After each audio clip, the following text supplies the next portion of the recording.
The beats, the flow, the rhythm. All movement starts from the streets.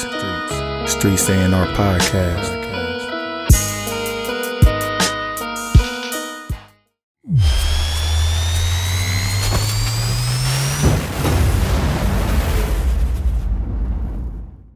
Oh, girl at the end had that wagon. I'm like, I got distracted. I'm like, man, shit. It was a couple wagons there. Man, I seen one was hauling motherfucking hay and menuda and hauling.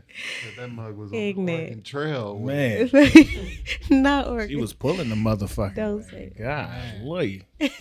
Man. You know, stallion, that there was a nair. right now.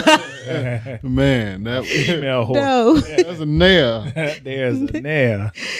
don't do it. start Don't saying do that it. Hey, what? Man, that there's a nair. Nigga like, what the fuck? Like, get your words correct. You know, stallion, that's a man. Right. I've always said that. Mm-hmm. A stallion is a boy horse. Shout out to Elk the Stallion who started the whole stallion shit. Old video vixen. Yeah. Don't nobody see? Mm-hmm. He done it. I didn't even know. Listen.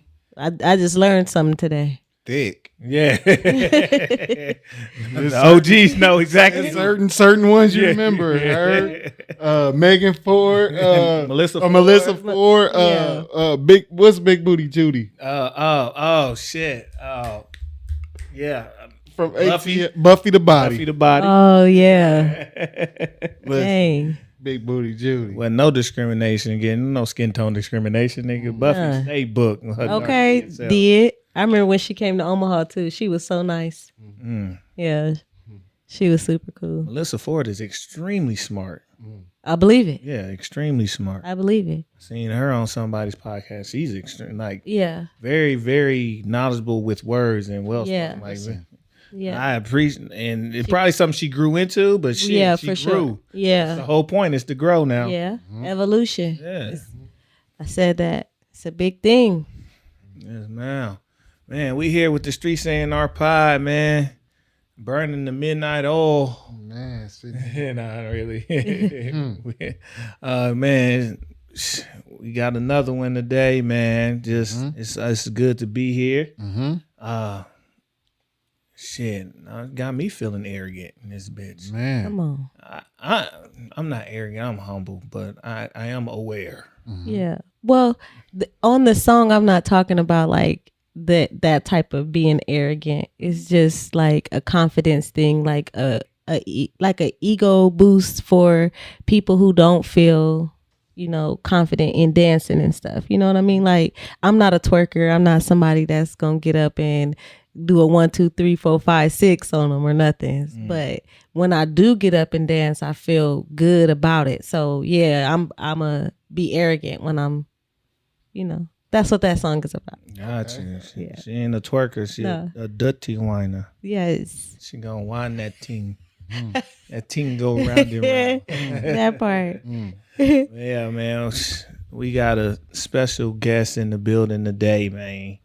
A friend, somebody been around for a minute, somebody that's been doing music. I think I popped up in the music video when I just went for support and they came into the living room part and I was like, damn, I got to be in the video. Somebody been on the scene for a minute. Now somebody who got the whole city vibing. Come on. And is doing big things on the event curation side. We talking about the homie Keiria Marsha in the building. Give us Thank you.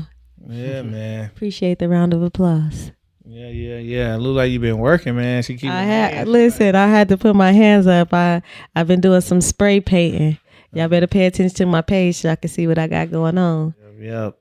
But for those who don't know you, I guess let the world know a little bit about who you are, this music that you into, and what got you in music, and what type of music you doing. Okay, well, I am Keiria Marsha, and I am an R&B singer and songwriter and activist. I am also a community organizer and an event coordinator. I have very many hats. I don't I'm a photographer, a videographer, a dental assistant. I'm like I'm an entrepreneur. I got a lot of different positions and things that I can call myself, and the credentials and things to back it up. Yeah.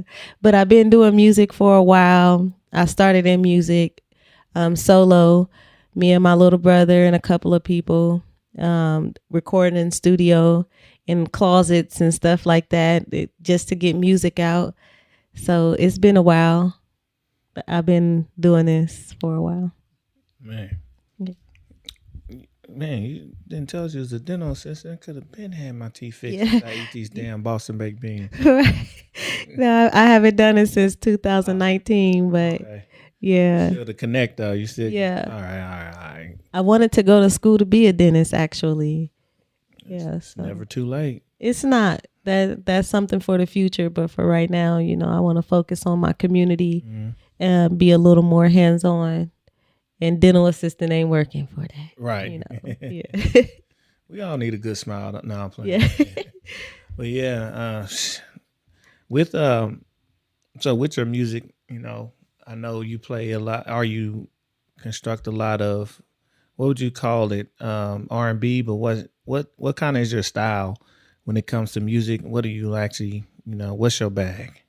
You know what? I just like to stick with just being R&B. Like, I do have like pop tracks and stuff like that, but I'm strictly like R&B, a little more on the hip hop side. I do get compared to certain artists, just based off like my writing and the cadences and certain dance moves I do, I guess. But it's just yeah. I just like to stick in the R&B bag, Mm-hmm. Yeah, I'll stay there. As a person who loves music and loves how people use their voice as instruments, would you ever consider going to a different part of the R&B bag? Because I say this because hearing your voice and your style, like how your voice sounds, I would love to hear you in a more soulful R&B.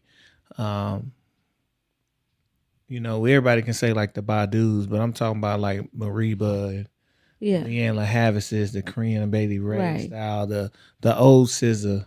Yeah. I literally hear your voice working wonders on those type of tracks. Yeah. I do have, there's a listening party coming up. So then I guess I'll send you an invite so you can hear some of my work. But I do have like different kind of music other than the music that I have released. It's just, working with a team of people. A lot of the times those tracks get pushed to the back burner, and then I have to push what they feel would be popular or that's going to bring me more attention. So, but I do have, I'm telling you, like my music, I'm in a whole bunch of different type of bags. Like I got some EDM tracks, I got pop music, I got soulful, I got sultry, I got ratchet. Like I'm really doing some different things in my music right now, but it's not released yet, and it's not much I could talk about. I could just promote that there will be a listening party coming soon for everybody to hear what I do have going on as far as music. Cause I know it's been a lot of questions, and I've dropped like 1 or 2 a year when I could drop like 1 a month. That's how much I got in my, catalog and stuff, just put up and waiting for the right time. And then a lot of times I'll be nervous about it. So yeah, I got to get out of that too. Yeah. And Johnny's favorite phrase is bless and release. Sometimes. But when is there an estimated time frame of when you're gonna drop this project? Well, I'm working on an EP sometime for next year, but I'm also working on a documentary. I can say that. So like it's just like a lot of things that's gonna be popping off for me next year that's putting me in a different bag. You get what I'm saying? Like, so at this point it's just about October is the listening party time. But as far as like release, I can only say next year. You know, I don't know. I can't give you an exact date. Yeah. Don't tell me what you can. If you can't, Yeah. don't say that. I got you. We gonna have to not release this episode. Like, damn it! Like y'all can't release none of it. Hey, cut that. They signed the NDR. No, I'm just like. Yeah. So when it comes to like, I'll say like, penmanship and the storytelling and what you choose to write about, like, where do you get your inspiration from for writing? Where do the stories and the ideas come from? Experiences that I have, and then like close people around me. Like my very first album, a lot of the songs is like stuff that was happening to my friends. And I just decided to like write about it, me and my little brother. But this new music, I'm tapping into like what I dream about, the things I dream about.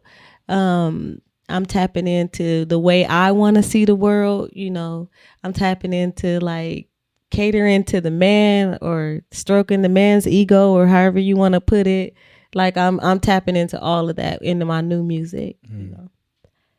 That's what's up, man. I mean, I always wonder because some people just lie. They just like, oh, this will be a cool story. And Yeah. it pops off. And some people really write from a place of experience and pain or joy, things that they go through. And it's, Right. I think as an artist, I think when you treat it as, I won't say just a business, it becomes just business. When you Right. treat it as an expression, an artistic expression, that's when you see artists Yeah. really kind of blossom and connect with the audience. Exactly. A little different. You know what's cool is that like I work with other writers too, you know, so like Nikita, I worked with her. I actually sat down with her and then I talked to her about a situation and she came with a song. Like everything I said, she put it into the song. It was like, it was dope. You know what I'm saying? I've also worked with people like El Mac, and like he's the person I've been working with the longest right now with writing, and he taps into like, what you thinking about, Marmar?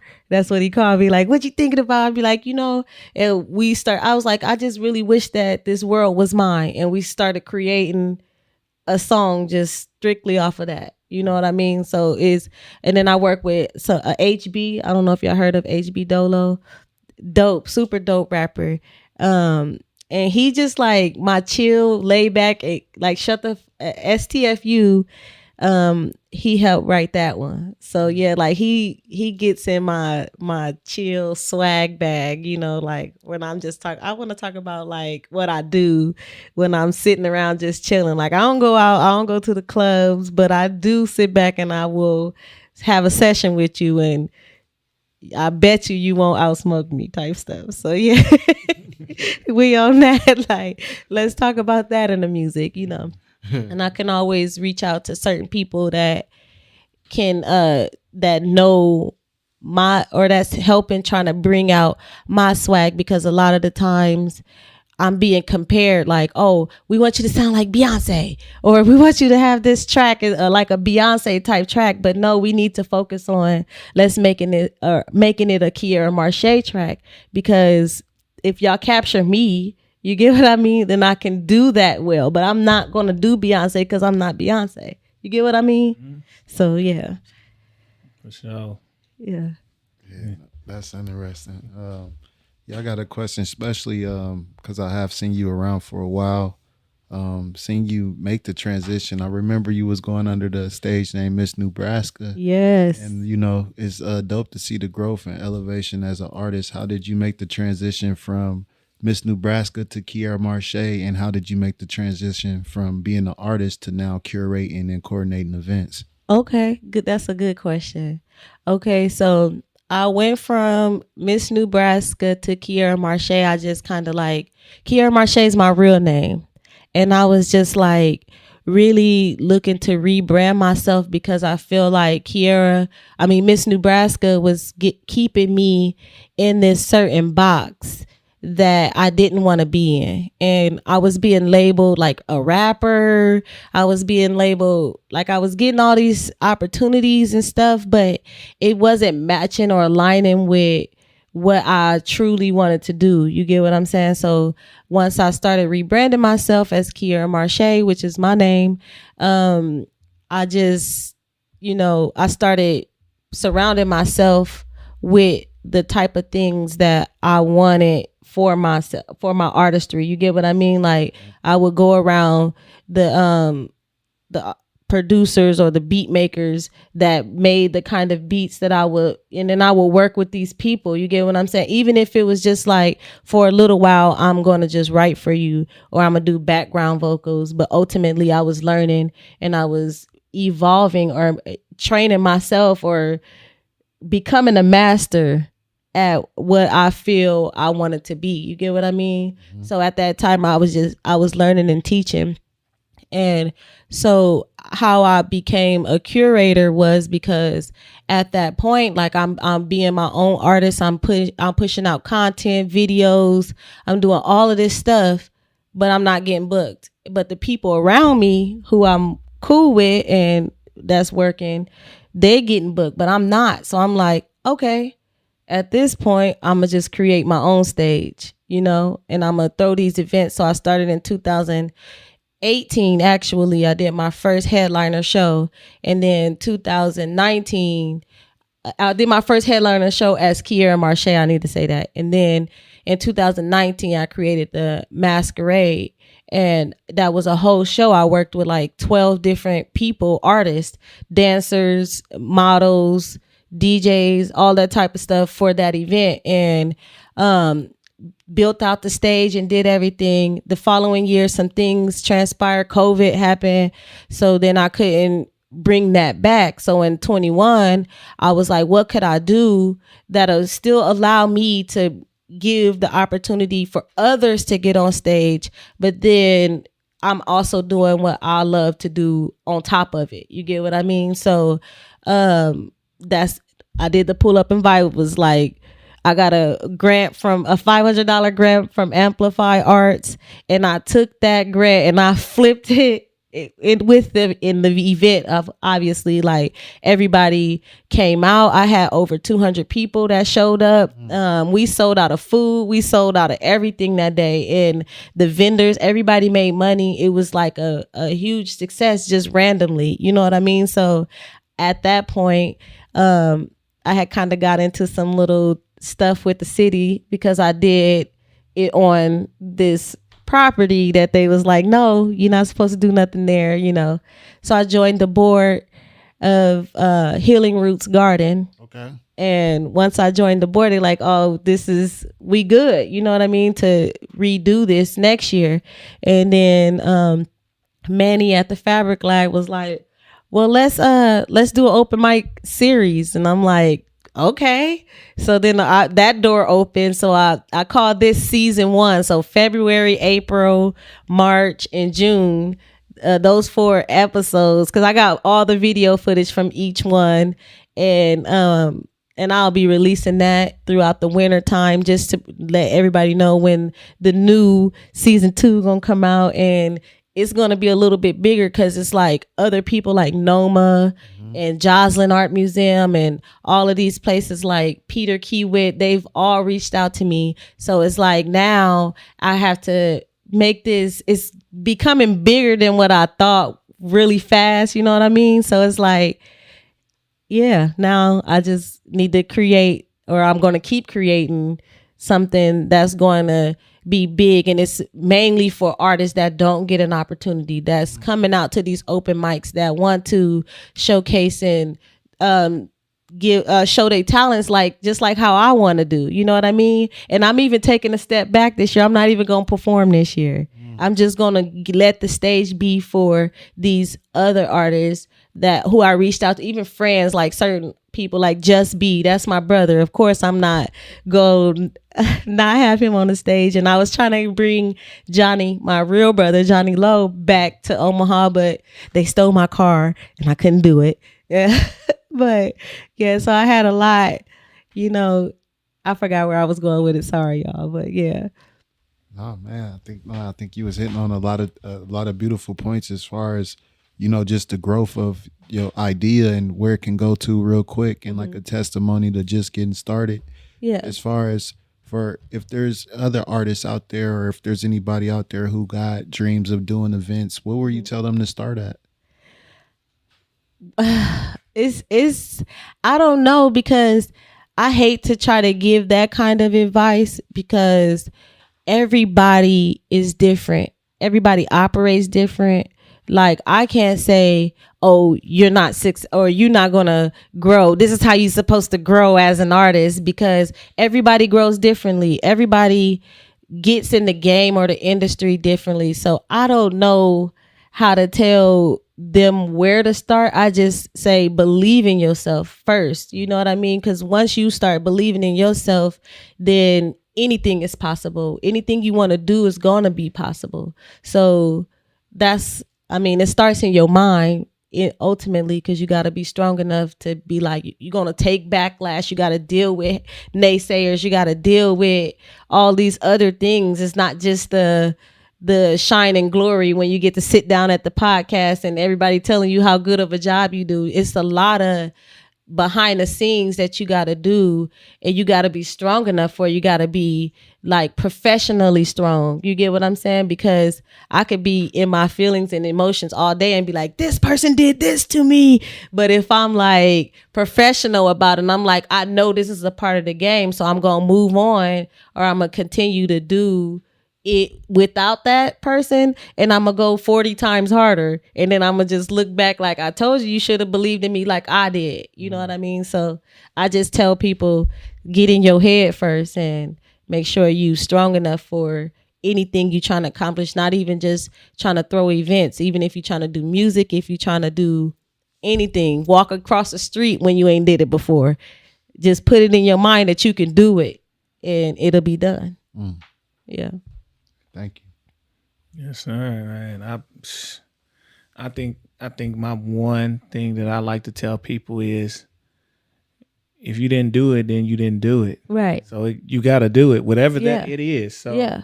How you get to that point is how you get to it. And I failed multiple times. Like, I failed at doing events before. I failed at having shows, and people didn't show up to them. But you know what I did? I took that as, and one thing I learned that I had to stop doing was, oh, since didn't nobody show up, even if it was like 5 people, and I'm like, didn't nobody show up? That's diminishing the 5 people that did show up. So I had to stop doing that. And once I stopped doing that, and I'm like, man, I had the best time. I was expecting 30 people, but I got 5, and we was even more lit. You get what I mean? Then those 5 people, and we talking, we on Snapchat or whatever. And then now the next time I throw an event, it's 15 people. You get what I'm saying? Because those 5 people brought somebody, and then now 5 other people done reached out because they saw us having fun. And I say this, like love and hip hop, they create their environments. You get what I'm saying? That's what we have to do here too, when we want to throw events and think about the parties. When if we have to surround ourselves with the people we want to be around, so we got to create those moments. And that's what event planning is. Like, oh, let me create this vibe. I know I can get 5 people that want to dress in skirts and play with glow sticks or something. You know what I mean? Let me curate this event specifically for that, letting them know this is a safe space for people who want to wear skirts. I don't got to say women, people who want to wear skirts and playing around with glow sticks. You get what I mean? Mm-hmm. So yeah, it's a lot to it, but it ain't nothing to it but to do it. Mm-hmm. What's something you've learned, especially with the kind of level up with the pull up and vibe? What's something that you've had to learn from going from I guess y'all say the small stage to the main stage, with you leveling up and doing this bigger production? Right. What's something you are learning in this process as this event comes up? I'm really learning more about grant writing, and I'm learning a lot more about like community and urban planning with the people that I'm working with too. So I think that's like all tying together, because I think once you learn about all of that stuff, it'll make sense why it's important to keep throwing events and getting our people together and pushing up younger people to want to be curators themselves and stuff like that. Like, it's important for us to do that, because once that shows, first of all, it shows camaraderie, because on the committees, it'd be a lot of dope people coming together to bring these events and making them happen, and off of one person's generalized idea. You get what I'm saying? And if we push and get more people to do these things, I feel like it'll grow, and help other people learn about what we're trying to push in these communities, which is the unity, the love, we need to get our stuff back. I don't know if we could cuss. I'll be going hard. Yeah, we just whatever the hell you want. Yeah, okay. We need to get our shit back, and we need our reparations. So we just need to come together so we can do that. You get what I'm saying? Yeah. For sure, man. So that's what. So what? One of my last questions, I guess. What do you see in the cards for Keiria? What is your trajectory, especially in the next few years? What do you see yourself doing, whether it's with music, with events, or beyond? What's that looking like for you? Well, I definitely see myself at like the Independent Film Festival or something like that, winning an award for Best New Director by then. Like, cause I do want to eventually curate like a documentary type.